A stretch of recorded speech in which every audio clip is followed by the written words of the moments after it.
Саламатсыздарбы, урматтуу радио каармандар. Сиздер угуп жаткан 91-6 жаштагындагы Алай жаңырыгы радиосу.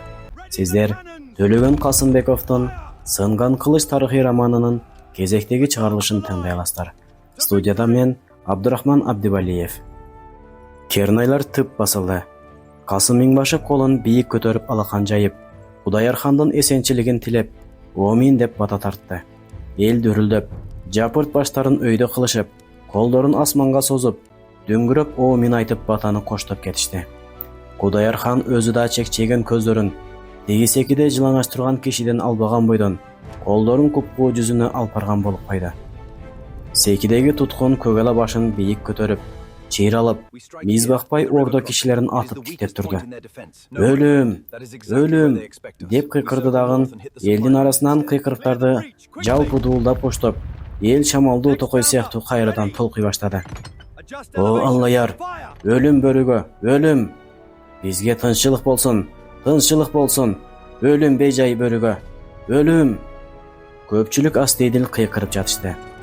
Алар тиги байлана турган адам өлсө эле, көптөн бери баарын жататкан, жүрөктөрүнүн сары суусун алган тополоң бүтүп кетерине ишенип, үмүт кылып кыйкырып жатышты. Касым Миңбашы терисине батпай кубанды. Элди кыдырата тиктеп, алдыртан Кудайарханга көз кыйыгын жиберип коюп, анын жүзүндөгү өзгөрүүлөрдү эсепке алып отурду. Жазалоо башталды. Миршаттар зындандан 100ге жакын туткундарды айдап келип, мусулманкул турган секинин түбүнө алып өтүштү. Туткундар мусулманкул жаатынын мен деген азамат уулдары болчу. Капкара кийим желдеттер, ылгабай гана четинен бирден алып, шашылбай, чоочунбай, бирине бири күлүп тиктеп, күнүмдүк көр тирилеген кылып жаткан кишидей акырын чөк түшүрүп мууздап киришти. Өлүктөрдү улам биринин үстүнө бирин сүйрөп таштай беришти. Өлүмдүн сүрүбү, мыкаачылыктын сүрүбү, эл нестейди, дуулдоо басаңдай түштү. Мууздалууга кезеги жеткен бирөө чөк түшүп жатып, элге карап кыйкырып жиберди. "Күнөөм кайсы? О туугандар! Кыпчак!" Бул заардуу жооп чайкананын балаханасы жактан зирк этти. Эл дуу бурулуп карады. Коштогону же нааразы болгону билинбей, элдин арасы туңгуюп күңгүрөнүп түйүш эле калды. Аба канжыттанып уугуп турду. Жакын туугандар иштеринен келме келтиришип, абактарын заарканып тырыштырып, же бул жерден тиги ордо кишилеринин көзүнчө басып чыгып кете алышпай, жанагыдай кыйкырык салып тура бере алышпай, көбүктөнүп, ийрилип таманга кирип келе жаткан кандан үркүп кетенчиктеп жарылып турушту. Бир гана Касым Миңбашынын өчү канбады. Ал эки тизесин бекем мыжыга ынтылган калыбында, айоо жылдызын кек өчүрүп таштаган көздөрүн жаңсыз мадырайтып эч булк этпейт али. Кыпчактардын канын мусулманкулдун бутуна чачыратып, жүрөгүн эзип, ошону менен анын эркин сындырмакчы эле. Ошондо мусулманкул бейкүнөө туугандардын өмүрүн сурап сөз чыгарат, топуракка чекесин тийгизип, жалынып, шөмтүрөп алдыма жыгылат деген эле. Анын жеңилген карып болгон үнүн угуп, дагы кордоп, дагы тепсеп өчүн кандырмакчы эле. Бирок мусулманкулдун көгөлө башы али ийилбеди. Дагы эле заардуу, эрини бек кымтылып, дагы эле бир билгени бардай, сурданган арык бети былк дебеди, майышпады. Касым Миңбашы күч менен майыштырууга буйрук берди. Кандын жытына мас болуп, буундары шалдырап, көздөрү кызарып, шамшаарлуу желдеттер четке чыга беришип, алардын ордуна башка кыйноочулар келишти. Мурда эле макулдашылып коюлганбы? Колдору кычкачтай балбан жигиттер жай кыймылдашып, мусулманкулду акырын колдон алып, бир пас сылап кармалап, эмне кылалы деп эки анжы болуп турушкандай, анан күтпөгөн жерден манжаларын кырс-кырс сындырып жиберишти. Мусулманкул бирт эте колун тартып баратып, кайра токтоло калды. Үн чыгарбады. Кыйнап жаткандардын бетине тиктеп да койбоду. Ичи чыйралды белем, бетине кан дүргүп чыга түштү. Балбан жигиттер өчөшүп, бир чети кызыккандай, дагы катуураак кыйноого өтүштү. Мусулманкулду жыгып, жылаңат шыйрагын калпыс жерге койдуруп, бири үстүнө чыкты. Сөөк ийилди, сөөк бычырады. Мусулманкул эрдин тиштенди. Ырайымсыз кыйноочулар арданып кетиштиби? Мусулманкулдун бир колун карысынан артына кайрып, каар сындырып жиберишти. Кыйноого адам көнүп кетеби? Же эйси оодубу? Мусулманкул эриндери көгүргөнсөп, өздөрүнүн оту акырында өчүп, карачыгы өтө эле карарып баратты. Бир убакта ал селт этип көзүн ачты. Ылкылдаган көп элдин түрүнө бир сыйла көз чаптырды. Эриндери титиреп кетти. Эми аркасында го, эми жан сууга сурайт го, жок дегенде көп кыйнабай өлтүргүлө дейт го. Ал көгала сакал баскан эриндерин ачып, алсыз дем алгансып, акыркы кубатын үрөгөнсүдө. Ордунан канаты сынган бүркүт сыяктуу бир обдулду. Кыпчак, барсыңбы? Үнү титиреп чыкты. Тымтырс. Эл былк этпеди. Бармын ата. Тымтырстык тарс чарылды. Эл дүүрөтө жооп үн чыккан жакка ыктады. Ким? Кайда?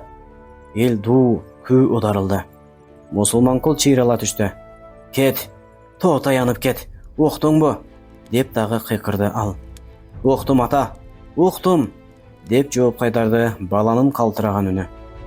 Дүрүлдөп толкуган эл ошол замат теги коргондун кырында жамырап, аваз кылып тургандардын четинде туруп турган тестияр баланы көрүштү. Бирөөлөрдүн калтыраган колдору арбаңдап балага сунулду. Ош жердеги кымкооттун арасында кимдир бирөөнүн балбалактаган ыйы угулду. Бала карматпай, коргондун кыры менен нары бери чуркады. Бир убакта секирип түшүп, көпчүлүктүн арасына кирип көрүнбөй калды. Касым Миңбашы тиштенип ордунан тура калды. Булардын уругу али үзүлбөптүр го. Удайырхан колунун учун бетке көтөрүп, ишарат кылып, Касым Миңбашыны тынчтандырды. Бирок ачуудан карайып кеткен Миңбашы ичинен титирей берди. Нияз Кушбек артта жакыныраак турган удайчыны башын ийкеп чакырып, кулагына шыбырап, бир баш буудай таап келгин деп сурады. Удайчы таажым кылып кетенчиктеп нары кетти. Анан Нияз Кушбеги Касым Миңбашынын кулагына шыбырады. Касым Миңбашы дароо башын ийкеди да, өзүнүн ишенимдүү нөкөрлөрүн чакырып, базардын коргонунун баардык дарбазасын жаап салууга катуу буйрук кылды. Ал дагы эле ичинен титиреп, жаак терилери куп-куу болуп тырышып турду. Кыйноо кайра уланды. Кыпчагынын үнү кубат бердиби? Же эң акыркы акылын айтып калганда кубандыбы? Мусулман кул кадимкидей тириле түштү.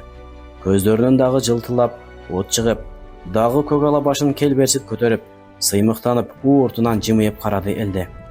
Кыйноочу атайы созуп, атайы жайма-жай жакын келди. Мусулман кул соо колун дагы өзү сунду. Кыйноочу колун кармабастан, өтпөгөн жерден кылычтын сырты менен тизе сөөккө шах чаап жиберди. Мусулман кулдун буту дирт эте түштү. Кыйноочу кызыл ашка чаап жиберди. Мусулман кул көгөрүп, эми ал өчөшүп, бул сапар бутун тартып да койбоду. Жаак тарамышы карышып, мисирейип отура берди. Эл түйшөлүп кетти. Жыландын баласы болсо да, не болду, а? Кылкылдап бүтүн турган эл удургуп, жарылып, ай бир топ жакаларын карманып, келмелерин күңкүлдөп кете башташты. Коргондун баардык дарбазасы жабылып, сыртында да, ичинде да кылычтан сарбаздар тосуп калган болчу. Тирелип токтоп калышты. О, жараткан, бул эмне деген күн болуп кетти? Эңгезердей 4 азамат замбилге колдошуп, тизе бою сандыктай чулуу коргошун дөңгөч көтөрүп келишти. Эч шашышпай, Мусулман кулду жыгып, тактага жаагынан башын койдурушту. Мусулман кул өзү койду. Көзүн жумбады. Ушул табында да тегил аваз кылып түйшөлүп турган элдин арасын аңтаргандай. Ушул табында да мыкчыйып эрди кымтылуу, дагы эле бир билгени, дагы эле ичине катып турган бир аргасы бар өңдү. Желдеттер коргошун дөңгөчтү, эми колдошуп төртөөлөп көтөрүп, Мусулман кулдун башынын үстүнө акырын кое башташты. Эл дуулдап кетти. Эги чайхананын балаканасында отурган ордо кишилери да козголуп кетти. Удайырхан мойнун созуп ордунан тура калды. Касым Миңбашы көзүн мадырайтып, бакырышын дем тартпай күттү. Нияз Кушбеги булбул сайрап турган салкын бактын ичинде жалгыз отургансып, башын бир жагына кыңырайтып, колундагы бир баш буудайды кыялданып, нары бери тегеретип ойногонсуп жымыйып турду. Кедей Байдатханын зааркангандан бети тырышып, семиз эриндери жарым ачылып селдейди. Баш сөөк акырын бычырады. Жаак акырындап жалпак болуп баратты. Эки көз чекчейип, улам чекчейип, сыртка бөлт-бөлт чыга түштү. Дагы кың деген үн болбоду. Эзилген каракан уйпаланган көгала муруту ылдый мөлтүрөп жерге тамды. Карышкыр сыяктуу аёну билбеген бул катуу адам ая дегенди да билбей өлүмдү карышкырча кабыл алды. Салават, өч түгөндү, салават, салават. Оор абалдан өтүп, эл жеңилдене калды. Өчтүүлөрдүн өчү Кектүүлөрдүн табасы кангандай болду. Салават, салават, өч түгөндү, кек бүттү, салават. Жабыла дуулдап кетти. Дагы да тиги чайхананын балаханасындагы топ кишинин моку али камбады. Өзгөчө Касым Миңбашы. Касынын кыйноодон чырылдаган үнүн уга албай, кычуусу тарабай, жарпы жазылбай, дилиндеги жамандыгы кайра көбүрөп, өз заарына өзү угуп отургандан тургусу келбеди. Үн жок, кеп жок, ара тунжурады. Ушунун баарын баамдап, сылып көрүнгөн жүзүн жымыйтып турган Нияз Кушбеги колундагы бир баш буудайды Касым Миңбашынын алдына кармады. Миңбашы, бул эмне? Жарына албай, араң отурган Миңбашы бурадарына ыраазы болбой тиктеди. Ушундай учурда тапкан тамашаңызга жол болсун дегендей түрү. Нияз Кушбеги көздөрү сырдуу жылтырап, муну эмне дейт? Деп дагы кайталап сурап кадалып турду. Бул эмнеси? Баары тиктеп калышты. Кушбеги, бул эмне деген оюңуз? Бул эмне? Бул бугдай го. Өзүңүз көрбөй турасызбы, Кушбеги? Деди Касым Миңбашы тырчып. Рахмат, деди Кушбеги көзүн сүзө. Анан буудайды Кедейбай даткага сунуп баратып, анан хандын бир тууган тагасы экендигин сыйладыбы? Же анын артында турган элеттин салмагы токтоттубу? Кайра тартып алып, датканын төмөн жак катарында отурган Абилге кайрылды. Сиз айтып коюңузчу, мырза бей, бул эмне? Абил чоочуркап карап, буудай, деди акырын. Нияз Кушбеги ыраазы болгондой жымыйып, башын ийкеди. Ал буудайды Нарманбет датканын бетине өтө жакын кармады. Ана, энди сиз айтыңызчы. Нарманбет датка итиркейи келгендей, көрүп турасыз, эмне өзү, деди. Нияз Кушбегинин көздөрү сууп кетти. Мен сизден сурап турам, датка. Сизден укканыбыз кызык. Бейдай, деп такмазалады Нияз Кушбеги мыйыгынан жымыйып. Бейдай. Кыпчакты ушул сөздөн тутуп алса болот, датка? Дагы? Нияз Кушбеги Нарманбет датканын сөзүн атайы барктабай, жоопсуз калтырып, Кудайыр ханга эңилип таазим кылды да, мына Аллаяр, ушул жалгыз сөздөн кыпчакты тутуп алса болот, падышах. Башыңыздагы бактыңыз, дөөлөтүңүз, калкыңыз тынч болсун десеңиз, падышах. Миңбашыга жарлык бериң. Падышахтын өз кулагы уктуго, кыпчактын каргыш деген уругу али үзүлбөптүр. Мына уш жерге да кирип келиптир. Жарлык бериң, Миңбашы. Мына бул калкылдаган ак кулдарыңыздын ичинен азыр терип таштасын. Касым Миңбашы эми байымы жетип ордунан атып тура. О, падышах, деп жиберди. Кудайыр хан башын ийкеп күлүп, анан Кедейбай даткага суроолуу карап, ал бирдеме айтмакчы болуп оозун жасап келе жатканда, мейли, душманыбызды баш көтөрүүбүз кылсын, Миңбашы. Ушундай болсунбу, тага? Ушундай болсун, деп жиберди. Хан көңүлү ыйык, хан буйругу эки эмес. Кедейбай датка башын акырын ийип, тилин диштеп калды. Сакалы аппак, көздөрү акылдуу, ырайымды көрүнгөн Нарманбет датка бир кур нестее түшүп, анан күйүп кетти. Таксырым, мусулман кул катуу эле, мусулман кул камкор эле. Анын туугандыгына карабай, ордодон өзүм кууп бердим. Канын көксөдүң, мынтип алдыңа өзүм жыгып бердим. Ошонун баарын адилет тартип үчүн деп, ордонун биримдиги үчүн деп иштебедим беле, деди ал көзүнүн алдындагы көпчүңкү териси диртилдеп, бууну калчылдады. Таксыр, Кушбеги шайтандын жолуна түштү. Шайтандын тилине кирбе, таксыр. Шайтандын тили ширин, дили уу. О, таксыр. Жап оозуңду, кыпчак. Касым Миңбашы тишин кычыратып, шамшарына кол сермеди. Менин оозума сенин бийлигиң жетпейт. Таксыр отурат ордобузда, үнүңдү көтөрбө. Кудайыр хан кабагын салып, мурчуйуп, эрдин бек кымтып, үн катпай укту. Ушул сөздү кары датканын алдында далай жолу өбөк сурап, кайрат сурап, чөмтүрөп отурбады беле. Далай жолу жакшылыгын унутпаска оозуна каргыш албады беле. Мына жыгылды каардуу мусулман кул. Ыркы кетти, тарки кетти кыпчактардан. Эми Нарманбет баягыдай датка ата эмес, Нарманбет чал. Кудайыр хан Нарманбет даткадан жүз үйрүдү. Касым Миңбашы ханга көптөн көп милдеткер экендигин билдирип, өтө иңилип, этегине тууп кылды. О, падышах, биздин душманыбыздын башына дамамат түшүп турар зулпукарбыз. Бир заматта желдеттердин баарынын колунда бирден баш буудай пайда болду. Чум капкара кийим желдеттер кыркар тартып, элдин бир четинен түшүп, бет келген кишиден буудайды бетине тактап сурап киришти. Бул эмне? Бугдай. Бул эмне? buğday. Topolan düştü. Kişiler dürüldep ürküp kaçıp, birine biri kalkalanıp, biri kara tutup ürey uçtu. Aң uçtu. Bul emne? Buğday. Emne? Kayta aytçı. Buğday. Andan nары. Bul emne? Buğday. Sen. Kebetesi jüdü. Алачапан кийген адам бетине тосулуп турган буğdayдан айбыгып кетти. Суроону түшүнбөй калгандай маңыроо тартып, көздөрүн алайтты. Жанында турган киши өзү мурда жооп берди го, күйкөлөктөп. Бугдай дебейсиңби, Хасан Али? Сенден ким сурады? Жайыңда жым тур, деди Желдет ага. Анан тигиге кыйкырды. Тез, бул эмне? Тез. Кишинин эриндери кыбырады. Бирок үн чыкпай калтырак басып, артына кетенчиктеди. Бир кубарып, бир кызарып, кууду жарга камылган мал сыяктуу бүткөн бою менен калчылдады. Шек алып, Желдеттин көздөрү кыпкызыл болуп кетти. Эмне? Кишинин куту учуп, көп болуп кеткен эриндери титиреп, артына кетенчиктеп, жалт каранып. Ошол жакта жердин жарыгы боло түссө да, качып кетчүдөй тырмаланды, жан талашты. Менин күнөөм эмне? Мен эмне кылдым? Эмне кылдым? Желдеттин бою кечки көлөкөдөй узарды. Калбыйган оозу чоюша түштү. Кош мүйүздүү муздак болотту бийик көтөрүп улам кызып жакындады. Эмне? Мен эмне? Кыпчак. Оор болот шарт деп дейди. Дени топуракка угунап жатып калды. Нары. Бул эмне? Бугдай. Бул эмне? Тез. Бугдай. Бул. О жараткан. Бугдай. Календер кеберсиген эриндерин кыбыратып, күнгө терге бышкан кара тору жүзүн бырыштырып, ар топко бир барып, озондоп дагы ыр айтып басып жүрдү. Өз калкыны кор тутуп, залым болду падыша, болбо дешке не чара, жакынбы акыр замана. Коркунучтуу күңгүрөнүп басып жүрдү. О көрпенде. Бир Желдет токтотту. Бул эмне? Ооматтын кетиши, деди Календер моңдуу көзүн кылайтып. Желдет түктөйдү.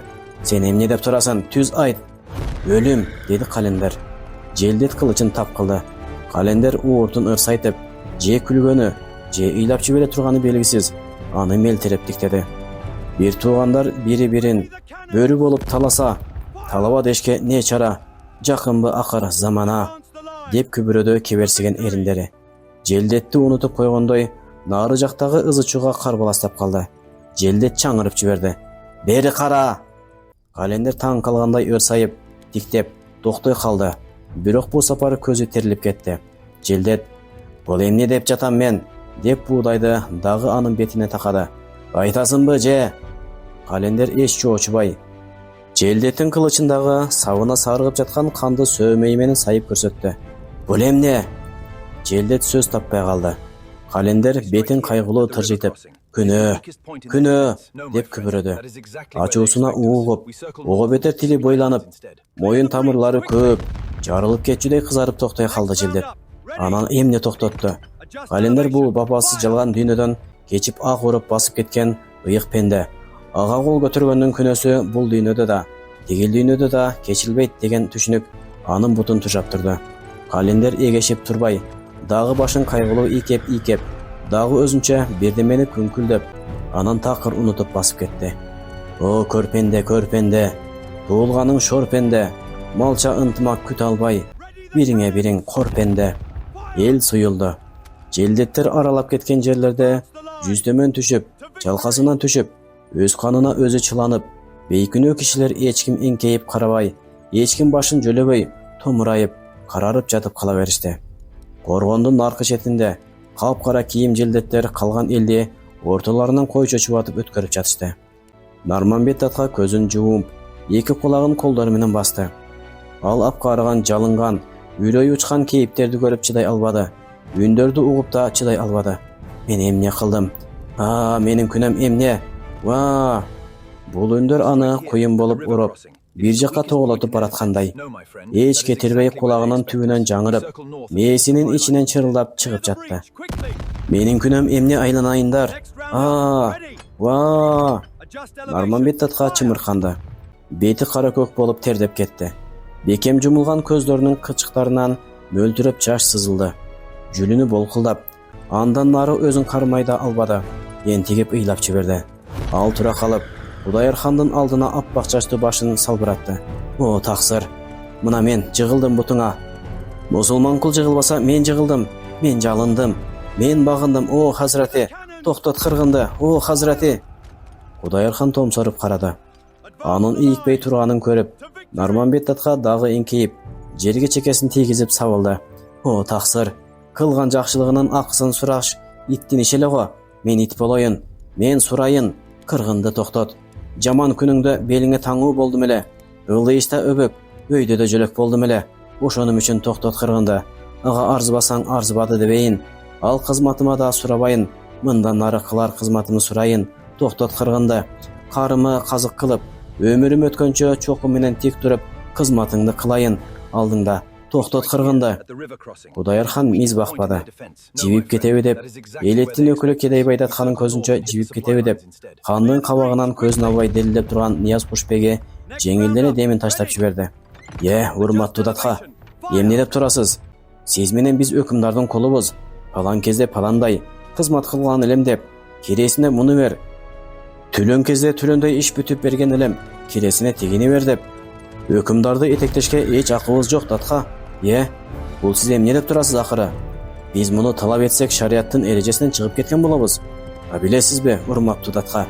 Шарияттын эрежесин читкен пенде бул дүйнөдө өкүмдардын катуу жазасын алат, тиги дүйнөдө Кудайдын дозогуна күйөт. Кудайырхан муршуйду. Нияз Кушбегинин сөзүнүн калети барбы? Нарманбет татканын акылашып турганы бейбаштыктай сезилип, өткөндө көргөн жакшылыгын эстемек тургай, жини келе баштады. Татка, өзүңүз кимдикисиз? Кимден акыдуулап отурасыз? Деди ал оозунан жалын чыгарып. Нарманбет татка соолуга түштү. Кудайырхан ордунан олдулду эле. Нияз Кушбеги колтугунан сүйей берди. Кудайырхан кетүүгө беттенди. Нарманбет татка курал үчүн эмес, ооздук үчүн белине асынып жүргөн каухар саптуу кичинекей ийрик кылычты кындан сууруп алдына ыргытты. Мени тапкан элим тукум курут болуп кетип, артыңда кара башымды калкалап калганда, тирүүлүгүм кайсы, өлүгүм кайсы, чаап ташта. Мен дагы кыпчакмын. Кудайырхан карап да койгон жок. Кылычты акырын аттап өтүп кете берди.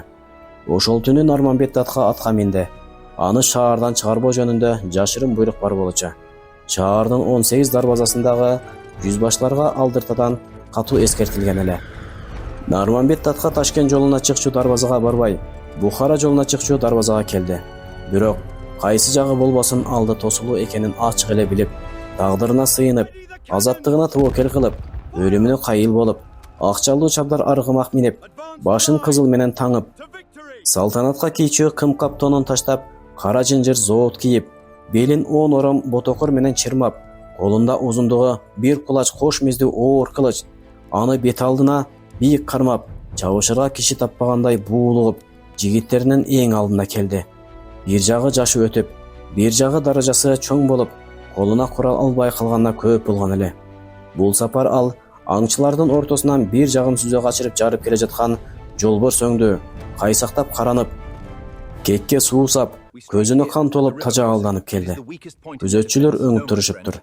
Жүзбашы дарбазанын үстүнөн туруп, "Датка, кайт! Өкүмдардын эрки ушундай!" деп кыйкырып, сөзүнүн артын бүтпөй шалак деп дубалдын кырына артылып жыгылды. Чуу чыгып кетти. Нарманбет татка бир атар орус тапанчасынын түтүнө бүтө электе белине ботокурга кайра кыстарды. Ал, шылы, я Алла, деп ураан таштап, жапан жырткычтай чаңырып, өзү биринчи жулунуп кирди. Тарс, тарс. Жанындагы жигиттерден жалп-жалп деп аттан 2 азамат түшүп калды. Кылычташып кетишти. Ызалуу, өчтү кыпчактар өлөрүнө карашпады. Албетте, шаардан чыкпай калышса анык өлүм. Өлүмдү жөөлөп чыгып кетишсе, балким жан калар. Муну ар кимисе так билип. Эч кылчаңдуу кылышпады. Окко тытылганына карабай, кан жайкап жыгылганына карабай, улам жулунуп, күзөтчүлөрдү дарбазанын түбүнө кысып киришти. Соккула, я Алла, соккула. Нарманбет татканын кардыккан үнү коргондун кара көлөккө баскан түптөрүн жаңыртып, балбалактап зиркилдеп жатты. Кармашуу билинип калды окшойт. Жакынкы дарбазалардан сыпайлар тапыр-тупур болуп кыйкырык салып, кайдадыр нарытан чаап келатышты. Мунаралардын биринен замбирек атылды. Дагы кандай шойкон чыгып кетти Кудай. Бүт ойгонуп, түнкү тополоңдон таптакыр жүрөгү үшүп бүткөн шаар эле селт этти. Жардам үлгүрбөй калды. Жүздөй күзөтчү сарбазды быт-жыт кылып өтүп, дарбазаны ачып, Нарманбет татка шуулдаган шамалга аралашып, көңүрттүндүн койнуна жетип кетти. Артынан 2-3 жолу замбирек аткан болушту. Дым дарексиз, дөңүрөйүп жаткан түнкү талагына кору күңгүрөнүп, жаңырды да тим калды. Мусулман кул жыгылды. Ушуну менен ордонун тартышы басылдыбы? Кудайырхан Кыпчак уругун кырууну күч алды. Аны көкүтүп салып турган кишилердин тереңде башка максаттары бар эле. Алар Кыпчак уругун жер бетинен терип таштамайынча, өлкөдө тынчтык болбойт деп ишендиришти. Эң күчтүү жаат болуп келген Кыпчак уругун аяосуз жанчып, түбөлүккө бийлик күрөшүнө жарамсыз кылып таштоо, ошону менен сынаакы өбөгүнөн ажыратып, түбүндө элетти алсыратуу. Буга жооп кылып, Кыпчактар менен бирге 1858 жылы Бөлчөгө аскер курап, элеттин бийлери Алымбек татка, Алымкул дегендер Кудайыр хандын бийлигине ыккар кылыштан баш тартышты да, Малабекти чакырып алышып, өзүлөрүнчө хан жарыялап жиберишти.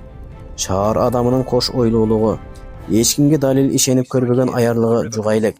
Бейпил жаратылыштын ак көңүл уулдары көп өтпөй, Кара Дайранын, Нарын Дайранын башында улуу тоолордон шамалынан Азоо аттары менен төмөн карай чегирткедей самсып түштү. Кудайырхан жанын куткарып Бухарага качты. Кудайырхан жоюлду. Касым Миңбашы, Нияз Кушбеги жыгылды. Ордонун чыры түгөнгөндүр. Малахан өзүн хан көтөргөн элеттин бийлерин тегерегине көбүрөөк топтоду. Отурукташкан элге караганда, аскер ишине ыктуу деп, аскеринин негизин да элеттен курады. Өзү ортого түшүп, кырылган кыпчактардын өчү деп, жалпы Маңгут уругун чабуулга оолугуп калган адамдарды токтотуп, уруу башчыларын, бектерин жараштырууга үлгүрдү. Ордого Бухара амиринин башкаруу тартибин киргизип, андай болгондо хандык жеке бийлиги күчөмөп, миңбашчылык орунду жоюуга умтулду. Мурдагы убадасынан чыга албай, ооз жүзүндө Алымбек татканы миңбашы катары эсептеп, далысын сылап кубантып, иш жүзүндө аны бийликтен алыс тутту. Алдыртан даткалардын өз ара байланыштарына көз салып, сактанып, күнөөсүн капыстан шап кармап, шариятка такап катуу жазалап, өзүн бийликке жеткирген ых менен эми өзү алыша баштады. Жүрүп отуруп, бир нече жылдан кийин кайсы гана катмардыкы болбосун, даткалар, бектер, уруу башчылар Малахандын алдына жикилдеп отуруп беришти. Алымбек татка баш көтөрмөкчү болду эле. Хан аны жашырын бир түндө өлтүрүп салууга өкүм чыгарды. Алымбек татка тоо таянып качып кетүүгө мажбур болду. Малахан жааттардын күчүн теңдеп кармап, биринен жашырып, бири менен кеп алышып, алардын үстүнөн дагы башкасы менен кеп алышып, баарын бири-биринен чочунтуп, акыры отуруп, ар бир хандын жардамына, хандын көлөкөсүнө муктаж кылып алды. Коңшулары менен алакасын жакшыртты.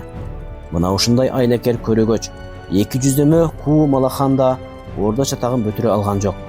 1862 жылы кутундары жашырын уюшуп уктап жаткан жеринде басып тумуктуруп өлтүрүштү. Ушуну менен тынышкандыр. Бухара амиринин жардамы аркылуу Кудайырхан такка кайра келди.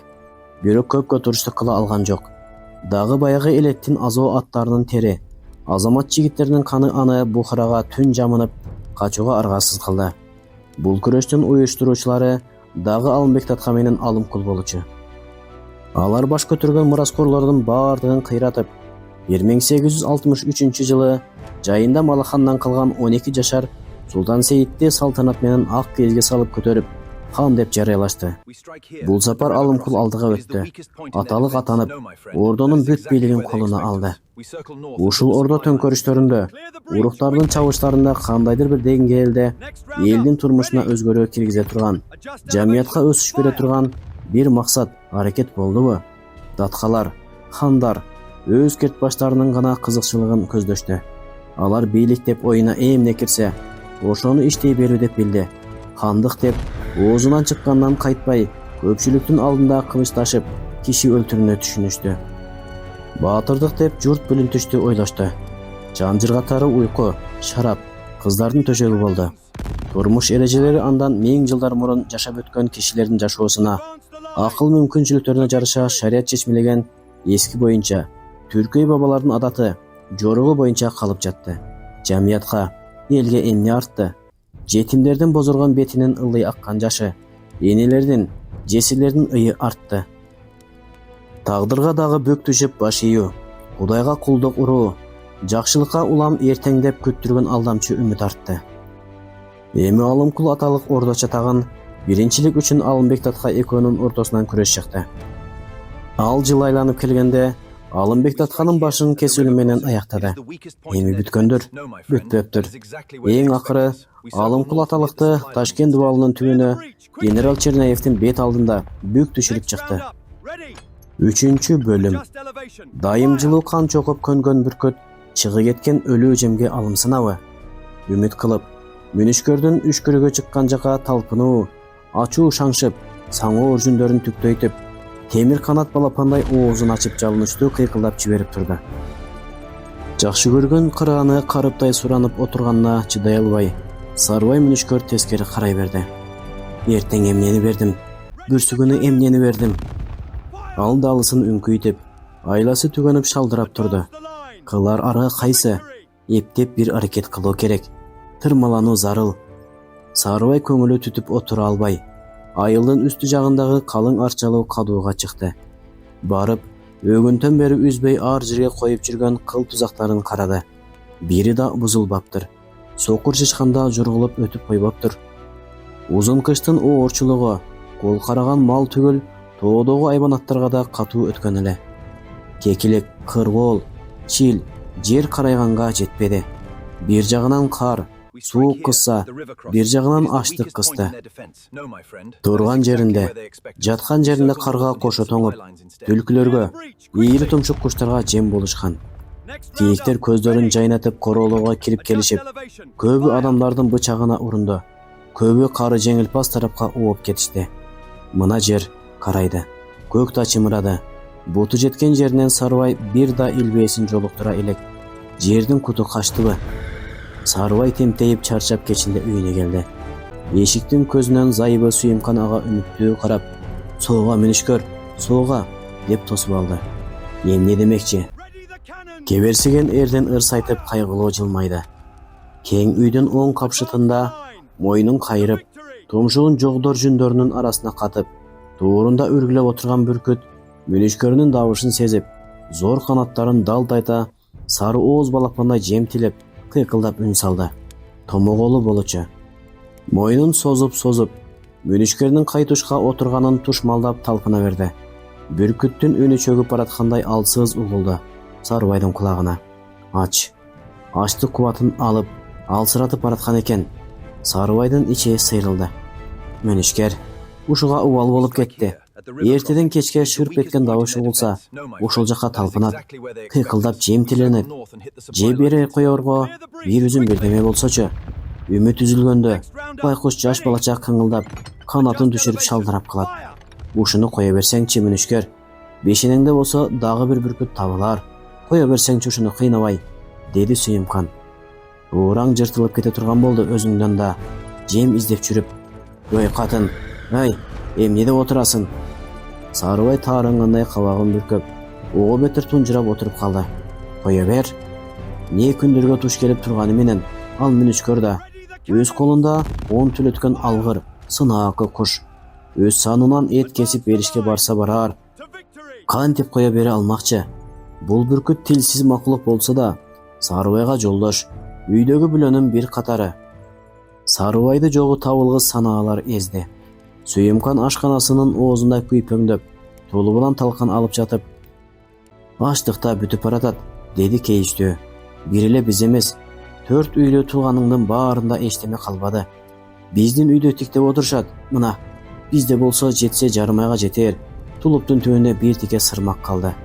Жылдагыдай ак мүрөөн болгондо, кичинеден жырт кылып турганга ушул желе жетет эле. Бышык жылка дейре, жылдагыдай ак кана. Болду, мынча эмне шишке саясың мени?" деп жарылып кетти Сарыбай. Көпкө дулдуй отуруп, акыры түтпөй Мадылды чакыртты. Салам айтып эшиктен Мадыл кирди. Сарыбай шалдырап отурган калыбында башын ийкеди. "Бир тууганым", деди Сарыбай бир убакта Мадылга. "Бүркүттүн жеминин камын мен көрөйүн." Ал улутунуп алды. Туугандардын колундагы быдырыл жуттан чыкпай калды. "Эмне кылабыз? Көпкө келген опат. Күн сайын беленip ачарчылык келатат. Уктуңбу? Бүркүттүн жеминин камын мен кылайын. Сен оокаттын камын кылбасаң болар эмес, бир тууганым. Сарыбай бүркүт кондуруп жүргөн жаргак кол кабын Мадылдын алдында таштады. Көк өзөн боюна түшүп, ушуну алдына таштап, Теңирберди обама менден салам айт. Бир улоо дан берсин. Жакшы эле, алдашпай алака кылып жүргөн жер эле. Куру кол кайтарбайт. Теңирберди жай билги адам. Түшүнөт жайыбызды. Ушундай деп эле ачык айт. Колубуз жер алдында жатып калбас ушул бойдон. Таба тута кутулабыз де. Аке, улоонун айласын эмне кылабыз? Сарыбай күлдү. Боло барчы. Алардын өзүнүн жайы кандай экен? Не болсо да мейли. Ыдын кайда жүрөт? Ыдынды ээрчитип ал. Бир улоодан эки тең дан. Эки тең данды ыдын экөөгүн көтөрүп алып баса бербей, жаныңар жокпу? Мадыл кол капты алып ордунан турду. Болуптур. Ыдынды таап камына берейин, аке. Ошент. Эртең менен эрте жөнөгүлө, жолуңар ачылсын. Мадыл кайырлашып үйдөн чыгып кетти. Сарыбайдын көңүлү биртке ачылгансыды. Ал келегенин башында турган комузун алды. Көптөн бери колуна ала элек. Комуздун кулактарын акырын терип, бурап күйгө келтире баштады. Кылдардан чыккан түрдү үндү тыңшап, бирин көтөрүп, бирин күңгүрөөгө чейин пастатып, үндөрдүн бирине бири жалганууларын жүрөгү менен угуп, кыял эргүүсүнө берилип кетти. Ал комузду сүйлөтчү эле. Бул дагы ата өнөрү болгондуктан жашында кызыгып үйрөнүп алган. Бирок ушунун аркасы менен оокат кылбагандан кийин кунт кылчу эмес. Кээде гана көңүлү чак кезде, көңүлү өтө чөгүңкү кезде гана колуна алып, бир-эки күү чертип, кайра ордуна илип коёр эле. Өмүрүндө Сарыбайдын көңүлүн чөгүңкү күнү аз болгон. Ошондуктан көбүнчө комуз ээсинин көңүлүн чак кезинде чертилчү. Кээде жалгыз кызын бүркүтүн эркелеткеси келип, жан термелткен ажайып мукамдуу үндөр менен алардын көңүлүн көтөргүсү келгендей чертилчү. Сарыбай күңгүрөнтүп баштап, Сурнай үнүнө келтирип, Кер өзөн күүнү черте баштады. Ал комузду өнөр катары алып жүргөн комузчуларга окшоп күүнү кандай болсо ошондой толук чертчү эмес. Өзүнү жаккан жерин көтөрүп, жакшыртып, жакпаган бошоң жерин таштап кетчү. Күүгө өз сезимин, өз көңүлүнүн толкунун кошчу. Ошондуктан Сарыбай черткен күү кай бир кезде башынан аягына эргүү толуп шаңдуу, кай бир кезде кайгылуу ыргактарга ширелип көксөп, муңканып чыгар эле. Мына Сарыбай азыр бул байыркы күүнү жүрөктү алпыктырган, кеңдик кантый, сезимди дүркүрөткөн кубаттуу сүр менен убакытты тык токтотуп, жай ачты. Андан нары жер түтөтүп, кылкылдаган түз талааларга, арасын көгүлтүр мунарык басып жаткан улуу тоолорго батпай, деңиз суусундай лыглык болуп жаткан көп элдин караанын көзгө алып келди. Баатырлыкты, эрдикти, алардын өлүмдү качырып сала берген улук демин салтанат кылып, даңаза кылып мактап бүткөрдү. Бүркүт күүнү тыңшабай койду. Чоң ийри тумшугун ачып, шаңшып, чабыр чыккан жакка ынтылып, ормоңдоп тынчы кетти. Сарыбай комузун токтотуп, бүркүтүн дал болуп тиктеп отуруп калды. Бүркүт өзүнүн жүнүн өзү чапчып ыргытып, үйдүн ичин шамалга толтуруп, зор канаттарын катуу күүлөп, ачуулуу шаңшып, өрмү кайыш боосун карс-карс чокуп тыткылады. Үзү албасына көзү жетип ичи күйөбү, жогдор жүндөрүн түктөйтүп, Сарыбай жака тап бергиледи. Сарыбай эрте турду. Менин жолум качса, Кер тайганнын жолу кача электир. Үмүт байлап, зайыбы менен да кайрлашпай, Кер тайганды ээрчитип, милтелүү кара мылтыгын бир ийнине асынып төшкө чыгып кетти. Айылдын үстү жагындагы арчалуу кадууга күндүн нурунан мурда барды. Кыл тузактарын, капкандарын дагы бир сыйра карап чыкты. Дагы эчтеме жок. Сарыбай ага анча кайгырбады. Анткени түңүлүп калган эле. Эми баардык үмүтүн Кер тайганга коюп, шыпылдап жорткон тайганга тең чуркап басты. Түшкө дейре бир тынбай Кер тайган экөө коктуларды, жыбыттарды, аңдарды, шактуу бодурларды бүт жойлоп тинтип жүрүштү. Эчтеме жолуккан жок. Сарыбай тайганды айдактап, бирдеме болсо качып чыксын деп катуу-катуу кыйкырып, чабыт салды. Эки жолу дүңк дедире кур-дүрмөт атты. Эчтеме качып чыгып бербеди. Чийт-чийт деп кайдадыр чымчыктар учуп жүрүшөт. Бул жаркыраган кең дүйнөнүн куту жалгыз ошолор калгансып, Сарыбайдын көңүлүн оодурат. Чымчыкта болсо колго тийсе кана. Чымчыктар көзгө илешпей, кароолго келбей асманда жүрүшөт. Алдыда шимшилеп бараткан кер тайган селт этип токтоп, анан бет алдын тешетиктеп өңүп калды. О Кудай! Сарыбай боюн далдага качыра берди. Кер тайган узун тилин салып, боорун жерге алып жылып жөнөдү. Эмне болду экен? Сарыбайдын жүрөгү лакылдады. Кер тайган өңүп бараткан жакты каадаланып тиктеп туруп, кичинекей ачыкта бир сокур чычкан топурак түртүп жатканын көрдү. Ушуга баратты бекен. Сарыбай башка жакты таза арытып карады. Сокур чычкандан башка шектүү эчтеме жок. Аттең. Сарыбай мүнүшкердин күнү ушуга калды беле. Көңүлү сына түштү. Кер тайганды чакырып алгысы келди. Кайта көңүлү ооду. Эптеп, ушул да болсо колго тийсе. Ал кер тайгандын артынан акмалады. Сокур чычкан шабыр сезип калды. Эки алдыңкы бутун бооруна алып чочоюп, мурдун туш-тушка тосуп, тыңшай баштады. Сарыбай кара мылтыгын бетине алып, кароолго илинте албай отурду. Ошол учурда сокур чычкандын каптал жагындагы дүпкүрдөн чыгып кер тайган өңүткө жетти. Көздү жумуп ачканча леп секирип басып калды. Алды. Сарыбай энтеңдеп чуркап жетти. Эчтеме жок. Ал нестее түштү. Кер тайган жаңы топуракты шемшилеп, кынжыйып, ээндин жанында турган эле. Сенин да жолуң качты беле. Ээси ошол жөнүндө сүйлөгөнүн билгендей, кер тайган кыңырылып, чычканды ала албай калганына уялып, башын жерге салып нары басты. Эми мындан нары алдыларынан эчтеме жолукпасына көзү жеткендей, үмүтү үзүлгөндөй, анын дагы шагы сынып шалдырады. Дилин узун чыгарып, ууртун куру жаланып, көзү жашылдантып жата кетти. Сарыбай сокур чычкандын ийнин тырмалап, оозун бузуп, көпкө үңкүңдөп аракет кылды. Айласы курагандын иши да, жемейнети кайтсачы, тырмактары сынды, манжаларынын учу кыпкызыл болду. Ийиндин төрү алыс экен, ал чарчап, терин жеңи менен аарчынып, үшкүрүнүп отуруп калды. Ой басты. Шылтоосу табылбас, жайы табылбас жалаңач ойлор басты. Эмне кылуу керек? Эми кандай күн болот? Я, эмне кылуу керек? Я. Өз кулагына өз дилинен чаңырыгы угулуп, тырышып көп мейнеттүү, жекесинен тер идиреп, көздөрү диртилдей баштады. Диртилдеп келип, дегендей эректе бут серппей ийрилип жаткан кер тайганга келип түштү. Кер тайган. Кер тайганы. Бери болсо 10 жылдай жолунда жолдош, ууда жардамчы, тилсиз макулук болсо да адамдай эстүү, баладай элпек, учкан куш менен жарышып ак кызматын берген тайганы. Сарыбайдын көздөрү коркунучтуу чекирейип, диртилдеп, улам чоңоюп чекирейип, кер тайганды имерди. Иреңинен каны качты. Өлүктөй купку болуп ордунан турду. Ээси баштагына келгенде капарсыз макулук көзүн жылтыратып ачып, нечке куйругунун учун чыбыңдатып эркелеп койду. Ошол замат ээсинин калтыраган колу башынан сылап өтүп барып, шап тумшугун сыга кармады. Кармады да тыбырашка үлгүртпөй, түлкүлөрдүн мойнун бурап сындырып маш болгон кол көз ирмемде бырс дедиртип жүлүнүн үзүп салды. Сарыбай кер тайганын 4 санындагы арык этин, тартайган кабыргаларынын тышын таза сыйрып, баштыгына салды.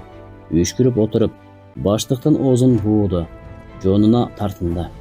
Кечинде зайыбы эшиктин көзүнөн "Сууга, сууга" деп адаттын сөзүн айтып тосуп алды. Баштыгың томпоет. Жүзү жайнап сүйүнүп баштыкка эңкейди. Кудайым ай.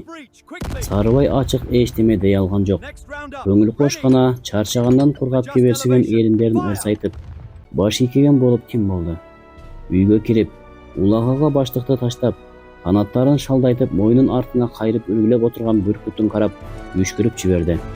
Ошол учурда Кундузай бала да атам эт алып келди деп сүйүнүп чуркап келип, баштыктын оозун ачып калды. Сарыбайдын дили сына түштү. Ал "Жо, жебей турган эт бул, кагылайын" деп күнөөлүү болуп алсыз көрөдү. Отура албады. Өзөгү карарып, араң келгенин унутуп, тери колкапты шашып кийип, арыкта болсо тайганын каны бар, жылуу этинен кесип алып, бүркүтүнө чокутууга киришти. Ач бүркүт үзүлүп түшүп жемди басып калды. Кыйкылдап, кызганып, үрпөңдөп, Сарыбайдын колунан жемди тартып алып, кара канаттары менен далдалап алып үзгүлөп жей баштады. Бир аз күн өттү. Кер тайганын биртке эти түгөндү. Сарыбай дагы албастап жем издөөгө түштү. Жандык малга байыр болсун үчүн Таштан тизе бою гана көтөрүлүп турулган кең коро. Сыртында үйгө жакын таш акыр. Төмөн жагынан билектей булак суу шылдыртап агып жатат. Мына Карабайдын кыштоосу деп аталган атактуу кыштоо ушул. Эртең ээси көчүп кетсе, малдын кыгынан башка адам колу курганга окшогон таштардан башка эчтеме калбайт. Ушул жерде киши ээликтеп турарын билдире турганда ушулар. Сарыбай алыстан тиктеп келатты. Таш короонун четинде жакын тигилген эки үй турат. Тоордугу жаңы боз төбөл үй болсо байдын өзүнүкү ошол болор. Бың эткен үн чыкпайт. Ар тарабында кыбыраган бир жан көрүнбөйт. Сарыбай тарп баскан болуп, жөтөлгөн болуп, келатканын тойдуруп үйдүн эшигине жетти. Ошондо гана эски бейитти мекендеп жатып жүргөн көркоо жолбун өңдөнүп, бир карала ит үйдүн артынан чыга келди. Сарыбай сесине түштү эле, бирок ит коңк деп бир үрүп ишаратын кылды да, кулактарын шалпайта башын жерге салып, койругун сүйрөп, арык денесин бураңдатып, үйдөн жугунду алып чыккан киши деген окшойт. Шагысынып кайра үйдү тегеренип кетти. Үйлөр дагы эле жымжырт. Сарыбай байдын үйүнө кирип барып, босоого токтой калды. Төрдө чепкенин жамынып, кара өзү жаткан экен. Ашканасынын оозунда нары карап зайыбы отурат. Ассаламу алейкум, кара аке. Кара үйдө боло, иши жок кызыл ээгин кыбыратып, саламчынын колун кош көңүл алды. Сарыбайсыңбы? Деди ал ошондо тааныгандай. Сарыбай сыңар тизелеп байдын төмөн жагына отура калды. Жайынча эле, кара аке. Жан баштыгын чечти. Карабайдын жартак көздөрү баштыктан өтүп кетти. Деп кубангансыды ал. Кайра мүнүшкерим, соого алып келгенсиң го абаңа. Ошого жакын, деди Сарыбай да жанданып. Өй катын, кайдасың? Кара сур зайып ашканасынан жүрүшкөн чекесин көрсөттү. Алып кел оокатыңды. Соого дегенде ууга кошо чыгып алчу эле. Бул мүнүшкерим өзү алып келип калыптыр. Ушундайда бирке даамсыз басак болобу? Бол тез. Түнөрө түштү кара сур зайыптын кабагы. Эринен гана өтүнө албай, ашканасында көпкө күймөнүп жатып, акыры дасторконго жаңы бышкан 2 жилик сүр эт, булоо сорпо алып чыкты. Эшиктен киргенде эле бышкан эттин жытын сезген. Тыштан шабыр чыкканда беките салган окшойт. Сарыбайдын денеси жыйрыла калды. Ала бериңиз бай. Ал дити барбай сүрдөн бир үзүп ооз тийди да, дасторконго колунун учун сүртүп алып, баштыгынан тартуусун сууруп, байдын алдына койду. Бай, бергиңиз келсе улакта болсо ыраазы болуп алып кетем. Көзүмдөн кан чыгып турган чак. Ушул арзыбаган немеге сүйкөп, байым бирдеме кайрылабы деп келгеним. Кара эрдин бекем кымтынып, онтолоп жиберди. Бирок көздөрү теги башы кошо катырылган көк чаар илбирсин терисинен айланып кете албады. Сарыбай леп тура калып, теринин башынан кармап жүндөрүн сылап, акырын үшкүрдү. Байым, тартууга аны бер, муну бер деш салтта жок эле. Кантели, күн ошондой болуп турат, турмуш ушенткизип отурат. Жут жалгыз менин башымдабы? Карабай токтоло калып, ыкшалып, кайра онтолоду. Бай мүнүшкерим, баатыр мактанса бир октук, бай мактанса бир жуттук экен. Байың баягыдайбы? Баягыдай болсо аягыдайбы? Ошондой. Баягыдай 100 жылкы алдыбыздап көтөрүп турса кана, үстүңө тон жаап, астыңа ат тартсам эбеле. Сарыбайдын шагы сынып, кулактарынан бери кызарып кетти. Өзүң көрүп турасың мүнүшкерим. 10 чакты гана туяк калды. Кара колу менен чекесин басып бүк түшүп, күйүтүн шыбырады. Карачы, 100 жылкыдан ушул эле калды го. О, Кудай, ушул күндү көрсөттүң. Сарыбай эңги-деңги болуп, көзүн жуум кайра ачты. Ошондо анын көзү байдын кызарып эти өсүп бараткан боз көздөрүнө урунду. Баятан салттуу сүйлөп отурган чалдын көзүнөн түтөгөн күйүттү. Ошол күйүтү менен бүт ааламды таркы дүйнө кылып, өрт коюп жибере тургандай жанкечтиликти. Бүт ааламды алма кылып колуна берсе, лук жутуп алып көргөн жокмун дегенге барарлык ач көздүктү көрдү. Сарыбайдын колунан илбир тере түшүп кетти. Бизде да турат, деди кара кырылдап. Турат өлүк дүйнө. Нан болуп бербейт экен, эт болуп бербейт экен. Көрсө, мунун баары токчулуктун оюну, барчылыктын көркү тура. Кара ошол бүк түшкөн бойдон баш көтөрбөй, безгектей калчылдап, арык колдорун арбайтып, бетин басып озондоп жиберди. О, кайран малым. Бул карык чалдан башканы күтсө да, мынтип өңгөрөп жиберет деп эч ойлобогон Сарыбай таң болду. Кетенчиктей берди. Же кайрат айта албай, же табалап күлө албай селдее түштү. Кара 100 жылкулуу бай эле. Теги кара сур зайыптын согончогу канабай, аны куу баш өткөрүп баратат.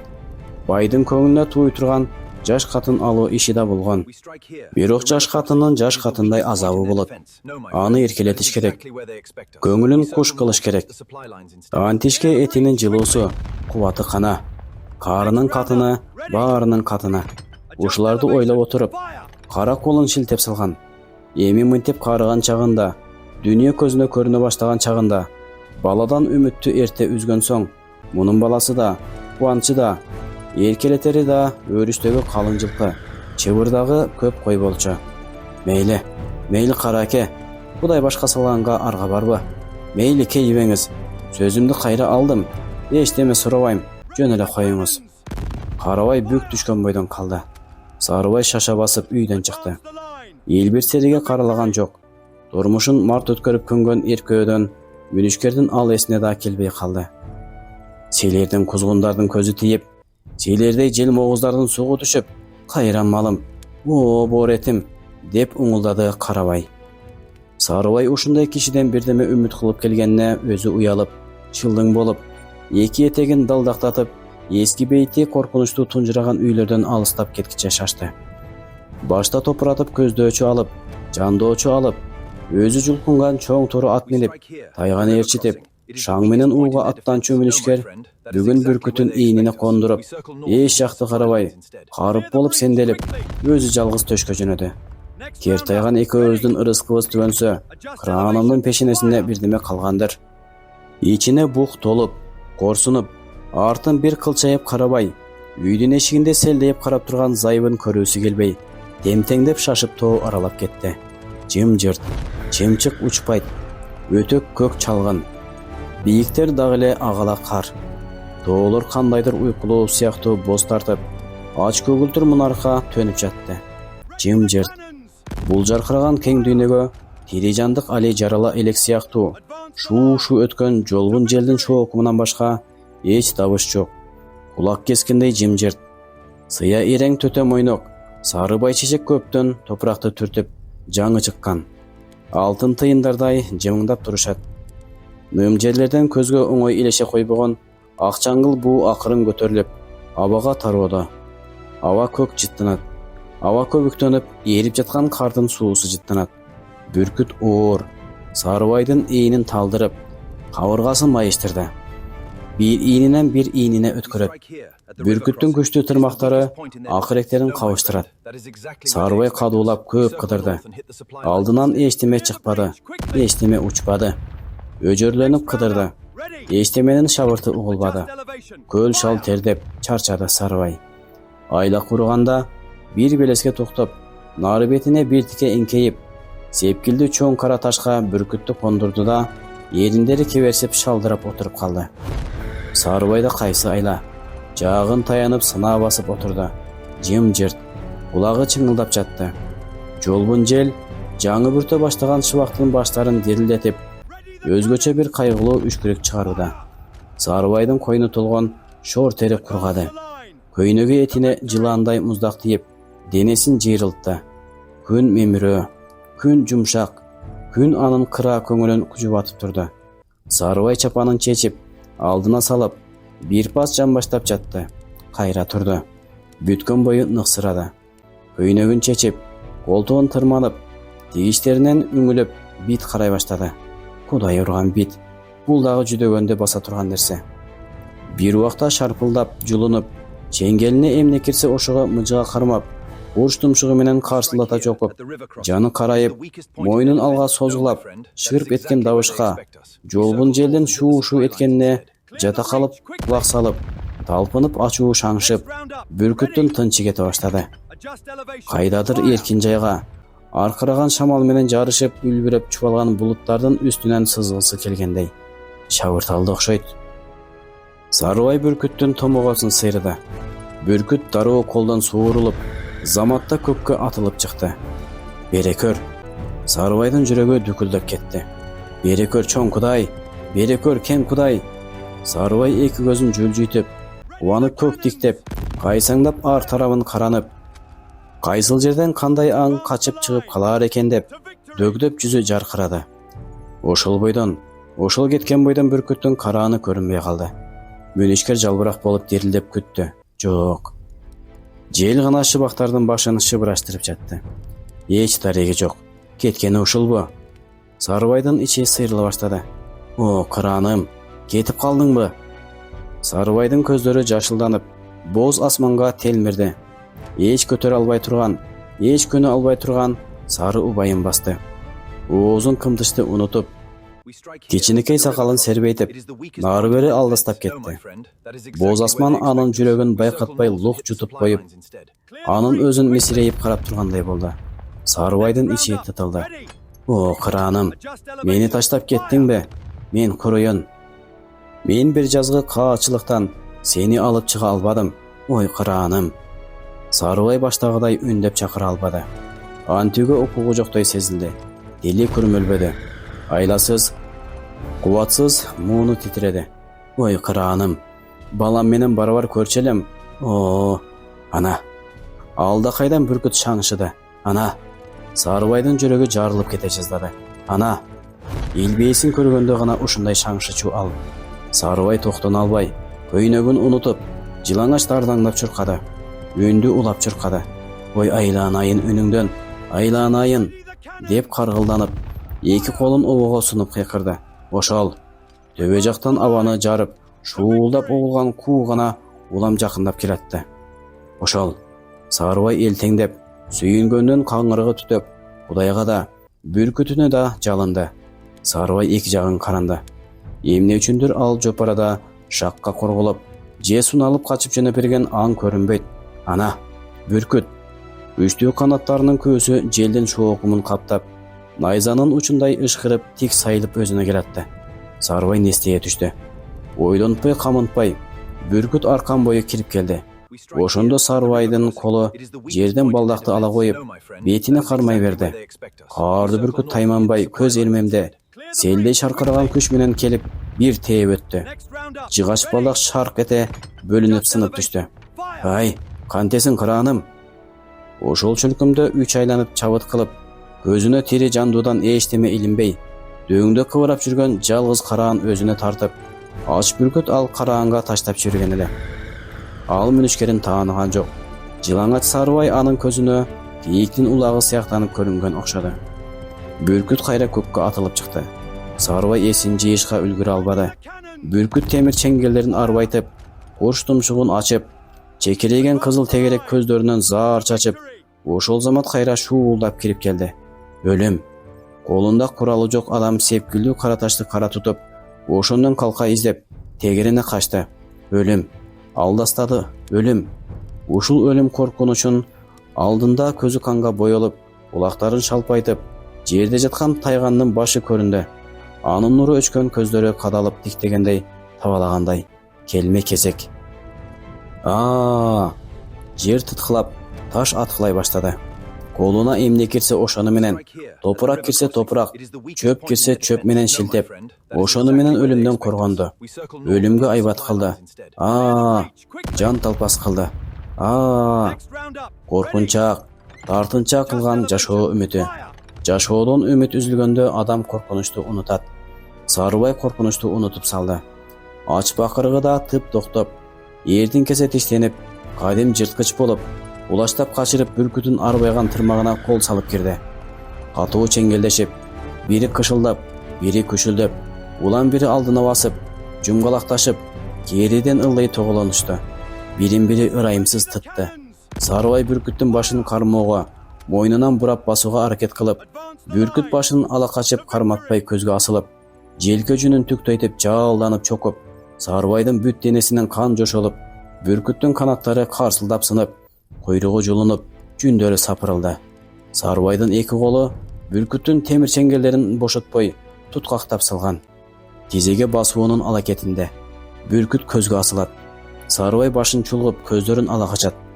Бүркүт мойнун жылаандай буралтып, көздү кууйт.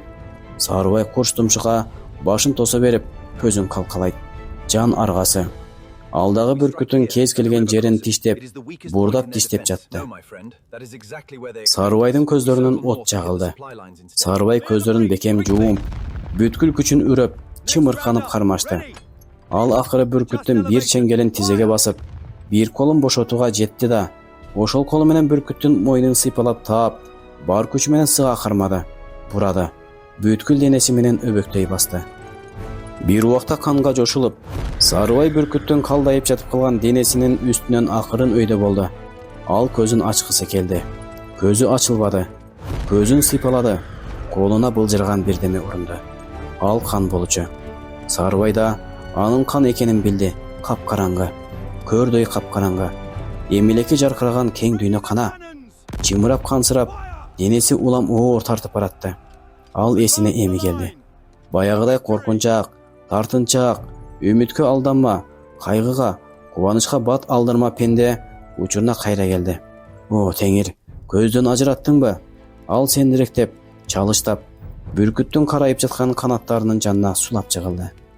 Урматтуу радио каармандар, ушуну менен кезектеги берүүбүз соңуна келип жетти. Уктурууну даярдаган мен Абдурахман Абдибалиев. Саламатта калыңыздар.